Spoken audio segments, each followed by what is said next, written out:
এখন হচ্ছে দুপুর 3টা। আমরা যেটা জেনে আসছিলাম, ইনফরমেশনটা বললাম, দুপুর 3টা বাজে আসলেই ফেরি আছে মালে থেকে মাপুসির জন্য। সেটাতেই আমরা আমাদের মাপুসির জার্নি স্টার্ট করলাম। আর যতটুকু পর্যন্ত আমরা জানি বা ইন্টারনেটে পাওয়া গেছে, সেটা হচ্ছে ফ্রাইডে ছাড়া বাকি প্রত্যেক দিনই 3টা বাজে একটা ফেরি থাকে, যেটা হচ্ছে মালে থেকে মাপুসি।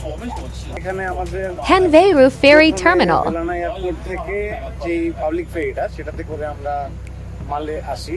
তারপর হচ্ছে আমাদের এখান থেকে সেম যেই ফেরি টার্মিনালটাতে আমাদেরকে নামালো, ওখান থেকেই আবার মাফুসির জন্য ফেরি, যেটা পার পারসন 22 মালদ্বীপিয়ান রুপিয়া, ওটাও বাংলাদেশি টাকা 180 টাকার মধ্যে। সো অ্যারাউন্ড 500 থেকে 600 টাকার মধ্যে আমরা হচ্ছে আমাদের টোটাল জার্নিটা কমপ্লিট করতেছি এখনো। আচ্ছা, এটা কি তুমি পার পারসনের জন্য বলতেছো? দুইজনের জন্য অ্যারাউন্ড $5 to $6 হয়তো এইভাবে করে গেলে। আর স্পিড বোটে যদি যাওয়া যায়, ওটাও করা যায় ভেলানা এয়ারপোর্ট থেকে, সেইটা $25 করে পার পারসন চার্জ হয়। দুইজনের হয়তো $50 মতো চার্জ করতো, which is close to 6,000 Bangladesh.